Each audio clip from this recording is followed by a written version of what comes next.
Sebelum kita sempurnakan dengan doa, nanti insya Allah doanya dipimpin oleh guru kita, Ustaz kita, Ustaz Haji Insinyur Syafil Bahri. Saya akan menyampaikan sedikit sepatah dua patah kata persaksian. Ini enggak ngaji ini mah, bukan ngaji ini mah. Ini hanya persaksian Bapak dan Ibu rahimakumullah. A'udzu billahi minasyaitonir rajim. Bismillahirrahmanirrahim. Wa kadzalika ja'alnakum ummatan wasata. Surah Al-Baqarah surah kedua ayat 143. Allah nyatakan wa kadzalika ja'alnakum ummatan wasata. Demikianlah kami jadikan kalian hai orang Islam sebagai umat yang berada di tengah-tengah. Litakunu syuhada'a 'alan nas, agar kalian menjadi saksi bagi sesama manusia. Kita semua ini saksi bagi yang lain. Kita bertetangga saksi bagi tetangga yang lain. Kalau kebaikan kita disaksikan oleh orang lain, itu adalah saksi, itu bertanda bahwa orang ini adalah orang yang baik. Demikian halnya sebaliknya. Litakunu syuhada'a 'alan nas wa yakuna ar-rasulu 'alaikum syahida. Agar kalian semua menjadi saksi bagi manusia yang lain, dan baginda Nabi Muhammad SAW Rasulullah sebagai saksi untuk kalian semua. Al-Baqarah 2 ayat 143.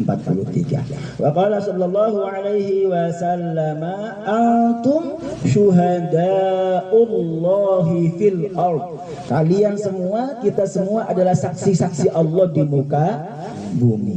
Kama qala sadaqallahu al-azim wa sadaqa rasuluhu al-habib kalim zalikin syahidina syakirin alhamdulillahirabbil alamin. Bapak dan Ibu rahimakumullah, ayat yang barusan dikutip, hadis yang barusan dikutip itu bersambung berkenaan dengan tema ketujuh dalam kitab buku yang kita kaji di majelis ta'lim kita tercinta Al-Hikmah, 37 masalah populernya Ustaz Abdul Samad. Yang ketujuhnya bagiannya adalah persaksian kepada jenazah, kepada mayit. Bapak dan Ibu rahimakumullah, yang ini bersering diserang oleh orang lain yang tidak sepaham sependapat dengan kita. Mereka katakan itu ada judulnya itu dari Nabi Sallallahu Alaihi Wasallam.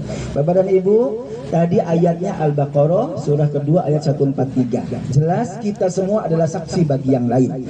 Lalu hadisnya sahih, riwayat Imam Bukhari dan riwayat Imam Muslim, derajat tertinggi paling sahih di antara kitab hadis yang lain. Nabi Sallallahu Alaihi Wasallam katakan bahwa kita semua kuntum syuhada'ullahi fil ard. Kita semua adalah saksi Allah di muka bumi. Ini hadis tidak keluar begitu saja Bapak Ibu. Ada rentetan peristiwanya. Dari mana, siapa yang bercerita? Yang bercerita adalah Anas bin Malik. Anas bin Malik ini sangat dekat dengan baginda Nabi karena satu di antara maula pembantunya baginda Nabi Muhammad SAW sejak kecil, Anas bin Maliknya. Bapak dan rahmatullah, Anas bin Malik katakan, maru bizanazatin. Satu saat kami, kalau bahasanya terjemahnya bi-nya itu menyertakan ma'a, berarti menggotong jenazah. Satu saat kami menggotong jenazah, atau pengertian lain, satu saat kami melewati satu jenazah. Lalu kami semua bersaksi tentang kebaikannya. Ini orangnya baik banget, masya Allah, luar biasa ibadahnya, soleh, ibadahnya baik, ya, ibadahnya rajin, sedekahnya banyak, gitu, sama tetangga akur, pokoknya baik semuanya. Lalu kata Nabi, respon Nabi apa? Wajib. Lalu kata Anas bin Malik, pada waktu berikutnya di tempat lain, di posisi yang lain, di waktu yang lain, merupi jenazah kan. Kami juga kemudian pernah menggotong jenazah yang lain atau melewati satu jenazah yang lain. Lalu kami menggunjingkan tentang keburukannya. Kata Anas bin Malik. Nabi berkomentar, wajabat. Ini menurut hadis sahih Bukhari cuma sekali wajabatnya. Kalau kita lihat hadis yang lain, Nabi mengatakan wajabatnya 3 kali masing-masing. Wajabat, wajib. Hadirin, Umar bin Khattab kita tahu adalah orang yang sangat berani begitu, termasuk untuk menanyakan kepada baginda Nabi apa yang menurutnya belum jelas. Ya Rasulullah, apa yang kau sebutkan sebagai wajabat itu, wajib itu? Kata siapa tadi? Umar bin Khattab. Nabi kemudian menjawab dengan tegas, yang kalian persaksikan kebaikannya, jenazah mayit yang kalian persaksikan kebaikannya, maka wajib surga. Sebaliknya, yang kalian saksikan keburukannya di alam dunia, wajib neraka baginya. Hadirin rahimakumullah, ini hadis berlanjut Pak. Kalau kita teliti lebih lanjut di kitab Tuas Abdul Samad tidak disebutkan secara lebih detail. Kita teliti lebih lanjut, satu saat kasusnya persis sama, tapi kali ini di zaman Umar bin Khattab sebagai khalifah. Jadi 10 Nabi SAW wafat, digantikan oleh Abu Bakar As-Siddiq 2 tahun, kemudian digantikan oleh Umar bin Khattab 10 tahun. Di masa kepemimpinan beliau pernah ada kasus yang sama. Nabi yang dulu mengucapkan wajibat kali ini dikutip oleh Umar bin Khattab is apa adanya. Satu saat ada jenazah orang bergunjing tentang kebaikannya. Kata Umar, wajibat. Lalu kali yang lain melewati jenazah yang lain bergunjing tentang keburukannya. Wah, ini orang mau parah nih. Belum mau corah, kalau ada dia reseh urusan hancur pokoknya. Kata Umar, wajibat. Lalu sahabat Umar, sahabatnya yang lain bertanya kepada Umar bin Khattab, ya Khalifah, apa yang kau sebutkan sebagai wajibat itu? Kata Umar, persis jawabannya mengutip jawaban Nabi, yang kalian persaksikan kebaikannya wajib surga baginya, sebaliknya yang kalian persaksikan keburukannya wajib neraka baginya. Demikianlah saya persis mendengar, menyaksikan dari baginda Nabi Muhammad sallallahu alaihi wasallam. Bapak Ibu rahimakumullah, jadi kalau saat kita menyolatkan jenazah, kemudian di depan ada yang memimpin gitu, jamaah rahimakumullah, apakah jenazah ini termasuk orang min ahlil khair? Itu ada rujukannya. Sumbernya dari Anas bin Malik, pelaku sejarahnya adalah Umar bin Khattab, bahkan diulang pada saat beliau menjadi pemimpin khalifah. Bapak dan Ibu rahimakumullah, lanjutannya hari ini saya ingin bersaksi. Pak, saya lama kenal dengan beliau almarhum Pak Bandi. Sudah saya temui, kenal sejak di majlis ta'lim kita Al-Hikmah. Tapi lebih intens lagi, Pak Bandi adalah orang yang sangat dekat dengan almarhum Kang Hasan. Beliau salah satu di antara supporter utama, pendukung utama untuk LDAA, Lembaga Dakwah Al-Mujahidin. Kurang lebih semasa sejalan dengan masa-masa reformasi tahun 98, 99, 2000. Bapak Ibu rahimakumullah, saya menjadi man behind the gun-nya, orang di belakang layar. Saya yang membuat konsep, saya juga yang menjemput. Satu di antara yang menjemput secara sukarela, menjemput para ustadznya itu dari macam-macam, dari banyak tempat, Pak. Luar biasa, adalah beliau almarhum. Almarhum ini satu di antara supir sekaligus yang punya mobil. Yang subuh-subuh kita sudah berada di jauh di mana gitu. Sekali waktu kita jemput sampai ke mana tuh, Jakarta Pusat atau Jakarta Selatan, Manggarai sana gitu. Subuh-subuh. Ada Dr. Hembing, ada Marisa Ahak, Masya Allah luar biasa. Nah, ya. Di samping itu beliau juga salah satu di antara donaturnya.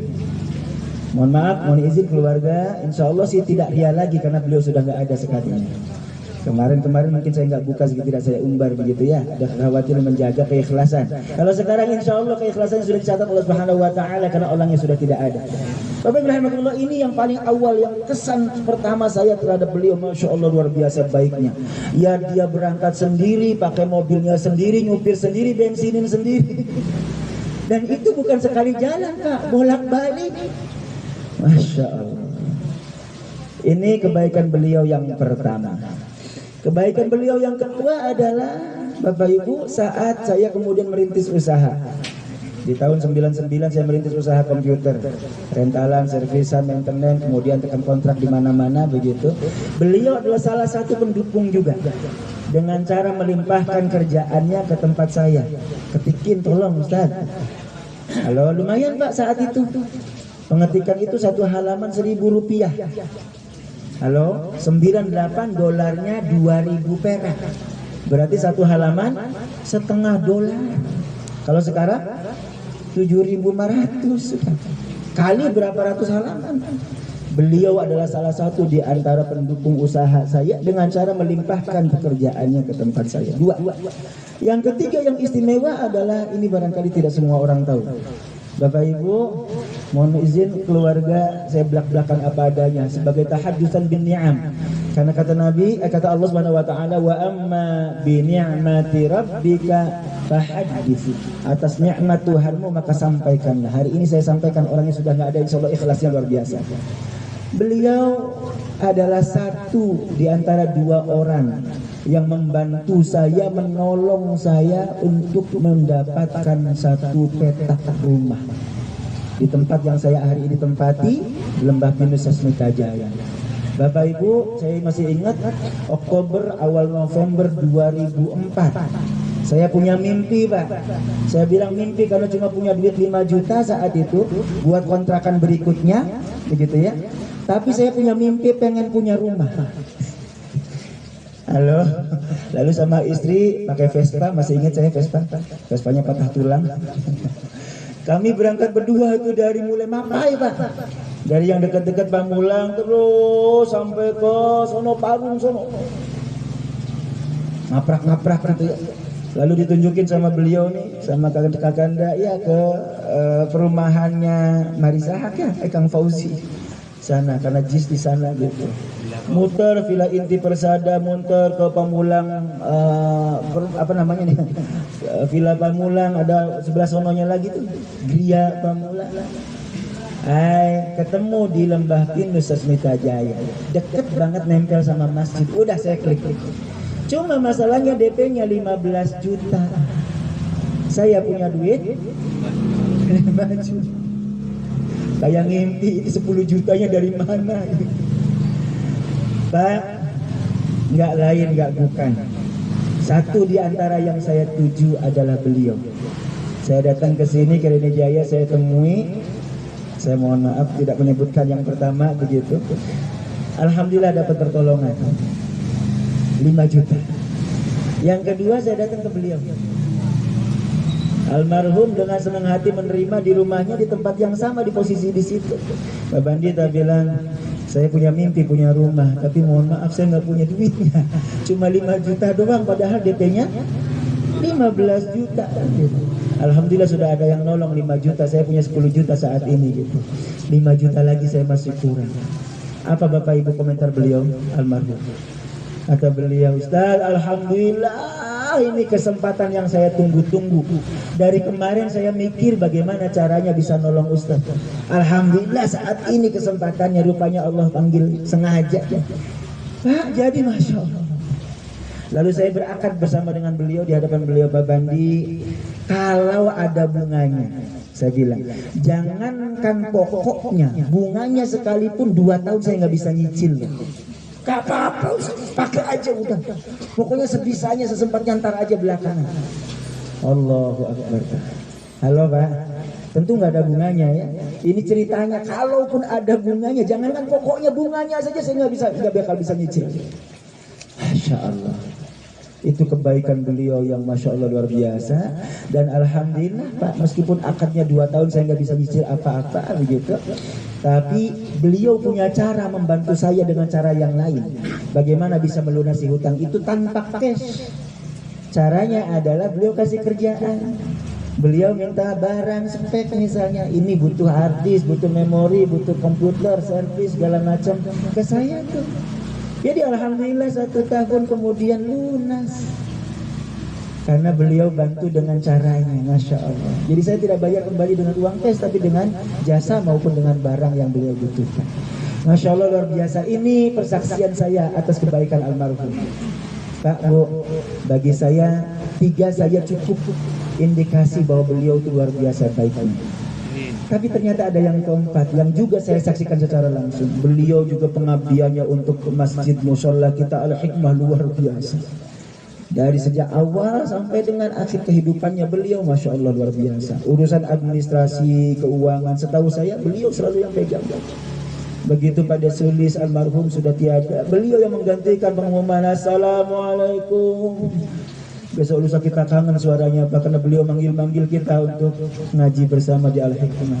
Kepada Nabi rahimakumullah, mudah-mudahan 4 catatan kebaikan beliau ini menjadi persaksian, khususnya saya pribadi, atas kebaikan almarhum. Dan insya Allah persaksian itu adalah menjadi bukti bahwa beliau adalah min ahlil khair. Insya Allah balasan yang pantas untuknya adalah surganya Allah subhanahu wa ta'ala. Amin ya Allah rabbal alamin. Al-Fatihah.